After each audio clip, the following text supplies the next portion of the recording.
Bonjour à tous, nous sommes ici à l'Orphelinat Perle, un merveilleux endroit ici à Madagascar dans la région d'Itassi. C'est là où j'ai le privilège et l'honneur d'être le directeur depuis plusieurs mois en arrière. Et je remercie le Seigneur Jésus-Christ pour cette grande responsabilité qu'il m'a accordée à travers l'apôtre Perle qui est la fondatrice de cet orphelinat et la présidente qui est Pasteur Tina. Alors j'aimerais vous présenter toute l'équipe ainsi que les enfants. Je vais commencer par le directeur Anjois, le responsable ici de l'orphelinat. Je présente Tonton Boule. Bonjour Tonton Boule. Oui, bonjour Pasteur. J'ai un privilège. Hein. Pasteur. Alors, monsieur le directeur adjoint, je vais vous demander de présenter le staff, l'équipe de responsables et de pouvoir nous parler un petit peu quelle est la fonction du personnel. Oui, bonjour à tout le monde. Ici, nous sommes 7 à assumer la responsabilité de l'encadrement des enfants. Il y a Alain qui est responsable des vivres, responsable de l'enceinte tout entier. C'est lui qui m'aide quand je serai là. Et c'est ça la fonction de Alain. Et ensuite, il y a Marlene qui est responsable des filles. C'est elle qui s'occupe des filles. Les vestimentaires, tout ce qui concerne les filles, c'est Marlene qui s'occupe de ça. Et après, il y a Youn qui est responsable des garçons, comme Marlene, c'est Marlene qui fait les filles, et c'est Youn qui s'occupe directement des garçons. À part ça, il y a Yanta qui est responsable des cuisines, responsable des cuissons, ainsi que Net aussi. Net aussi, elle fait comme ça, responsable des lessives, des cuissons. Et Sissi, qui est responsable des cuissons aussi.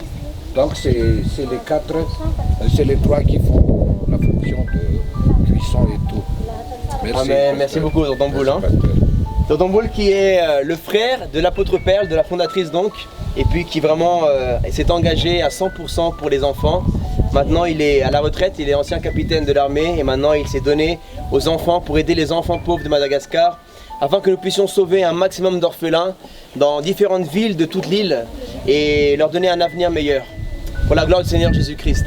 Alors notre objectif c'est quoi ici? Pour que vous sachiez, donner une famille aux orphelins, qu'ils ne soient plus seuls, parce que la Bible dit que Dieu est le défenseur des orphelins.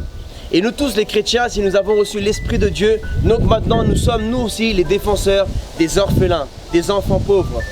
Jésus nous a recommandé de ne pas oublier les pauvres, les orphelins et les veuves. Et c'est ce que tout chrétien nous devons faire.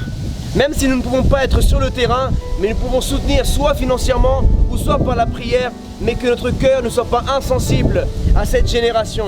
Il y a des millions et des millions d'orphelins dans le monde entier.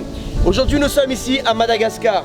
Et tous ces enfants qui sont là sont des futurs. Regarde simplement tous ces merveilleux garçons et toutes ces merveilleuses filles.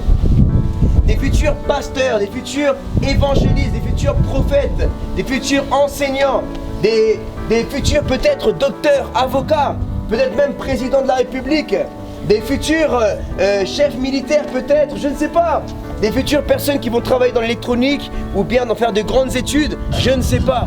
Mais nous devons croire en eux, nous devons semer et tout donner pour les enfants de Madagascar. Si tu veux toucher le cœur de Dieu, c'est que tu dois aider les enfants. C'est un devoir, je dis je dois, parce que c'est mon devoir et ma responsabilité en tant que grand frère de la famille de Dieu. Nous sommes les grands frères, nous sommes les grandes sœurs. Et nous devons soutenir nos petits frères, nos petites frères, nos enfants qui sont ici, dans les autres pays du monde, en Afrique, en Asie, en Amérique du Sud ou même en Occident. Mais peu importe qu'est-ce que tu vis dans ta vie, ou même spirituellement, dans ton ministère, si Dieu t'a béni, ou même si tu passes par des moments difficiles, n'oublie jamais les pauvres, n'oublions jamais les enfants. Les enfants, est-ce que nous pouvons chanter cette louange, le chant de l'orphelinat Perle? C'est l'orphelinat Perle qui l'a créé. S'il vision déterminée. Le pasteur Shemaya s'est dirigé. Le pasteur Tinaï l'a traité. Oui, Jésus de mon espérance. Oui, Jésus de mon espérance. Dis-moi oui, dis-moi bon, dis-moi oui, c'est bon. Bravo! Super! Super! Donc là, nous sommes là, voilà. C'est un jour comme un autre, naturellement. Alors, vous venez de découvrir tous nos enfants. Ici, nous avons 32 enfants actuellement. Et tout à l'heure, je vais vous montrer la construction que nous avons commencée grâce à vos dons, à votre soutien financier. Sachez que cet orphelinat a pour but d'enseigner les enfants dans le chemin du Seigneur, de leur donner à manger, de leur donner un lieu, que ce soit un refuge pour tous les enfants pauvres et les orphelins que Dieu nous envoie ici à l'orphelinat. Et les emmener à l'école où ils vont apprendre le français, ils vont apprendre l'histoire de Madagascar, ils vont apprendre à lire, à écrire, à compter et tout ce que le Seigneur, en tout cas, veut les guider pour des études supérieures. Nous voulons créer une bourse pour soutenir leurs études quand ils vont être plus grands. Amen les enfants? Amen. Comment s'appelle votre Seigneur? Jésus. Jésus. Jésus. Amen. Jésus. Là nous sommes à l'orphelinat, c'est un petit coin que nous avons où nous pouvons faire des activités. Les animateurs, tous les jours, ils font des activités avec les enfants, surtout pendant les vacances. Mais là, bientôt, c'est la rentrée scolaire, donc il n'y aura plus le temps de faire tellement de choses parce que quand ils rentrent le soir, il faut savoir qu'à Madagascar, le soleil se couche très tôt. Donc il y a le temps de faire les devoirs, de se laver, de manger et de pouvoir après se coucher très tôt. Pour se lever le matin, à quelle heure vous vous levez? On finit le four à 5 heures. À 5 heures. Et qu'est-ce que vous faites quand vous vous levez le matin? Vous allez prier, hein? C'est très bien les enfants. C'est très bien. Ok. Donc, j'ai l'habitude... Voilà, nous avons acheté des cordes à sauter aussi avec l'argent de votre soutien. Et des ballons de foot, que nous allons vous montrer tout à l'heure. Ah, on va aller jouer au foot tout à l'heure? Oui, papa. D'accord. Les filles aussi, elles sont très fortes ici, hein? Alors là, j'ai une corde à sauter pour un garçon et là, j'ai la corde à sauter pour une fille. Nous ici, nous avons l'habitude de faire des battles, ce qu'on appelle des battles, des batailles, garçon contre fille ou garçon contre garçon ou fille contre fille. Alors, je vais choisir un garçon et je vais choisir une fille. Et ils vont s'affronter en battle de corde à sauter. Amen? Ok. Plus fort les enfants. Levez la main, une fille. Une fille, Viens Monica, viens. Viens Monique. Monica. Viens Monica. Allez les filles, dites, allez notre sœur Monica. Alors, les Et tu maîtrises la balle. un garçon. Tu fais un garçon. Qui? Bon, le plus grand. Après les autres. Allez, Nadia. Donc, Nandian, Si tu te mets. Nandian Honoré, qui nous vient tout droit de Tananarivo, le combattant numéro 1. Et la combattante Monique, qui nous vient de quel village? De Talit Pevaram. Tanit Pevaram contre Tananarivo. Donc, Monique contre Nandian. Allez, Alors, on peut se mettre face à la... Face aux caméras. Voilà. Allez, un peu plus ici. Ici, voilà, restez à ma gauche. Adversaire numéro 1. Saluez-vous. Saluez-vous. Saluez. Que le meilleur gagne. Oui. Allez, applaudissez. Les garçons, vous allez faire du bruit pour votre frère. Et les filles, vous allez faire du bruit pour votre sœur. D'accord? Alors là, nous allons faire le combat en corde à sauter normal. D'accord? 1. Celui qui perd, il laisse la corde à sauter. 1, 2, 3.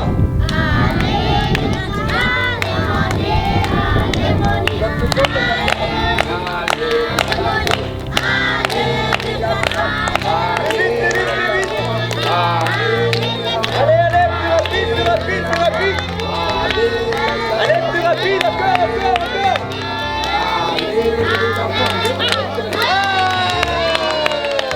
Bravo, ma chérie.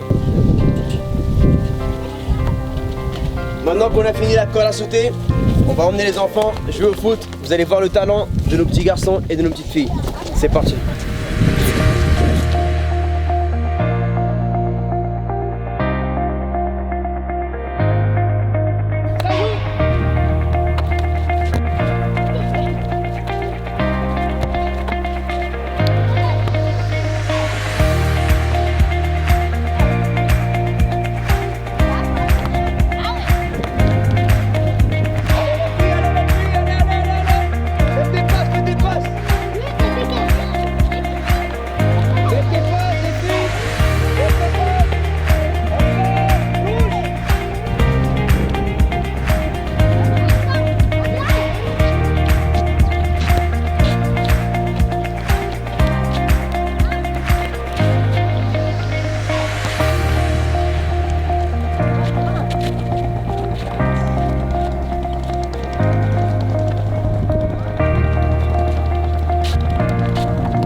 Donc, dis-moi, est-ce que tu peux me dire c'est quoi le menu d'aujourd'hui, Cécile?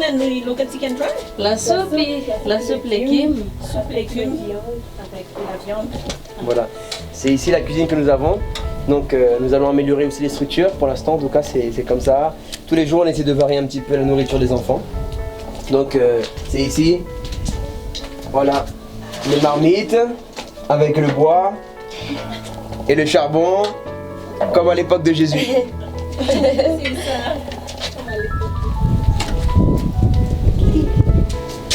y est.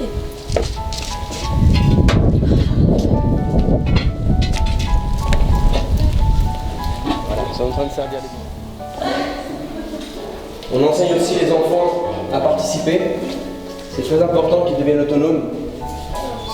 Les garçons apprennent à servir ici. On apprend aussi les filles et les garçons à faire à manger un petit peu. On leur enseigne à débarrasser les tables et à aider le personnel aussi.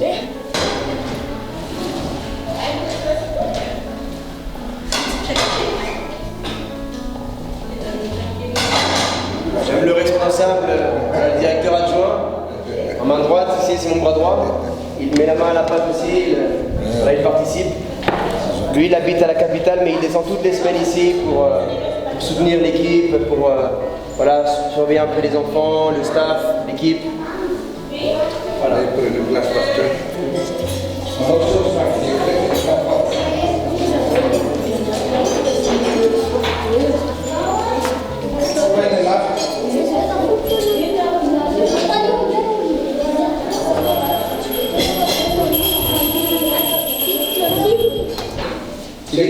Et là, C'est le tour de table qui tous les jours, à chaque repas, il y a un enfant qui est désigné par table pour se présenter au milieu en français. et prier pour remercier le Seigneur pour les aliments.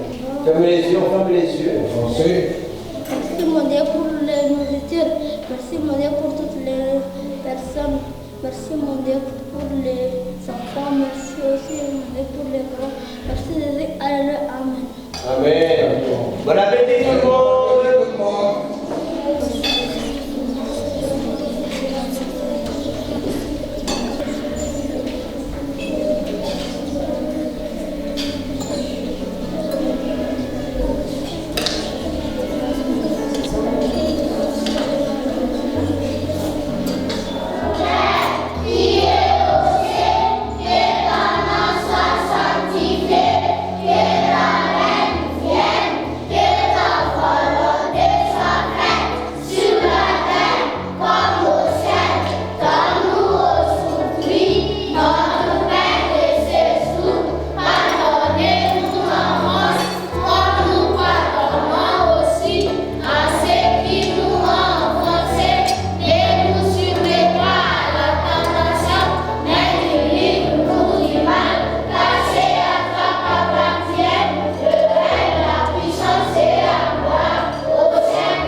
Tout ça, c'est provisoire.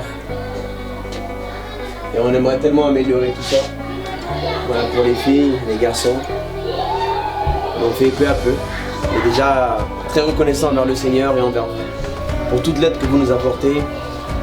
Merci. Merci beaucoup, de tout cœur. Au nom de Jésus et au nom de tous les enfants, qu'au moins ils puissent dormir correctement. La plupart des enfants qui sont là, ils dormaient même pas sur un matelas. Ils dormaient même pas de matelas, maintenant ils ont un matelas, ils ont une couverture, ils ont un toit. Avant ils vivaient dans des maisons, dans des villages, avec leur maison était faite par la terre, même pas des briques, beaucoup. Donc là au moins ils ont un matelas, ils ont un coussin, ils ont une couverture. Et nous bénissons le Seigneur déjà pour cette grande avancement. Et puis on améliore peu à peu. C'est clair que c'est pas à l'occidental, mais c'est déjà pas mal ici. On améliore pour être, même pas dans un village à la campagne, c'est déjà pas mal et on bénit le Seigneur.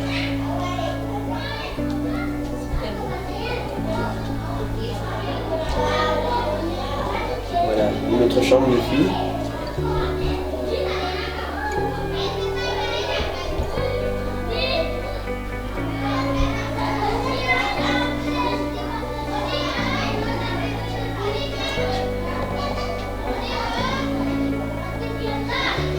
Ils sont tout organisés les filles, hein. Pas comme nous les garçons. Mais bon, même les garçons, on les fait être organisés quand même.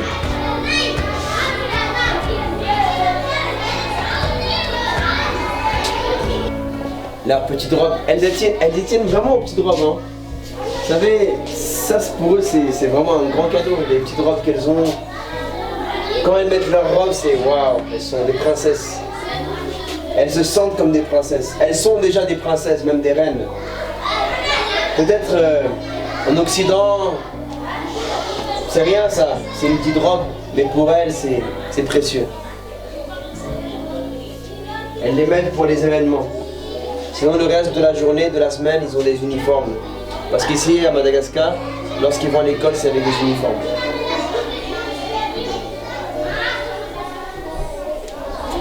Donc, là, comme c'est la période des vacances scolaires, c'est bientôt la rentrée, ce qu'on a l'habitude de faire, c'est juste après le repas, de prendre un temps bibliothèque. Parfois, ils lisent la bibliothèque, il y a différents livres, mais parfois je prends le temps avec eux, qu'ils prennent 1 heure, 30 minutes pour lire la Bible. Et je leur donne à tous de lire le même passage. On prend un temps où on prie et un temps où on lit la parole de Dieu. C'est bon les enfants? Oui, papa. Vous allez tous lire la Bible dans l'évangile selon Luc.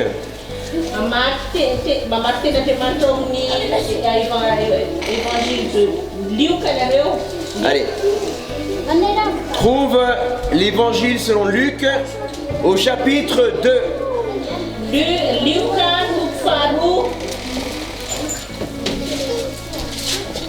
Et tu aides ta sœur ou ton frère à trouver aussi.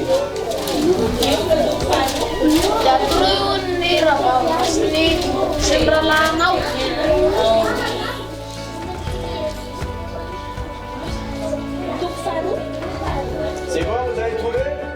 Aidez Daniel, Daniel n'a pas trouvé encore.